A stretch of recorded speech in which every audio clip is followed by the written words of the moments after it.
Sorti en France en septembre 2014, Pride avait été présenté 4 mois plus tôt en clôture de la quinzaine des réalisateurs du Festival de Cannes, à l'issue duquel il décrocha la Queer Palm, qui, chaque année depuis 2010, récompense les qualités cinématographiques d'une œuvre traitant de thématiques dites intersexuelles.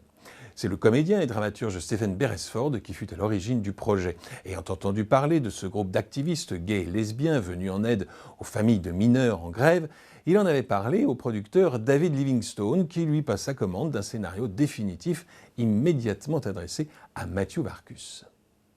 C'est le genre de scénario qu'il est impossible de refuser, déclara le cinéaste. Il faut dire que, né en 1966, Warchus passa son adolescence dans un petit village du Yorkshire, à côté de la plus grande centrale à charbon d'Europe. Il se souvenait donc parfaitement des piquets de grève vus à l'extérieur de la centrale lorsqu'il se rendait au lycée. Il expliquera avoir grandi là, entre les tests d'alertes aériennes en cas d'attaque nucléaire, les attentats de l'IRA et le sida. Il expliquera également que si Pride est un hymne à la tolérance et à l'entraide, c'est aussi une défense et illustration de la collectivité, cette réalité niée par Margaret Thatcher au profit de l'individu et de la famille. Une fois le tournage achevé, dans la salle de montage, Matthew Warchus découvrit que son film était en fait une comédie romantique concernant non pas deux individus, mais deux communautés animées non par l'amour, mais par la compassion.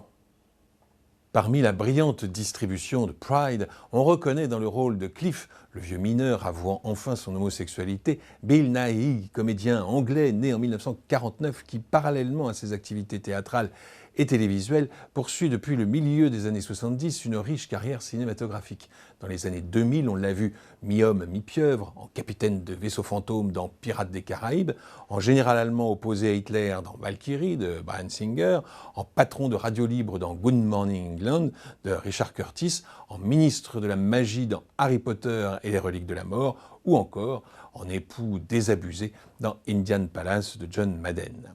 On ne s'en souvient pas forcément car la scène est courte et on l'y voit presque systématiquement au second plan et un peu flou, mais en 1980, il avait donné la réplique à Romy Schneider au tout début de La mort en direct de Bertrand Tavernier.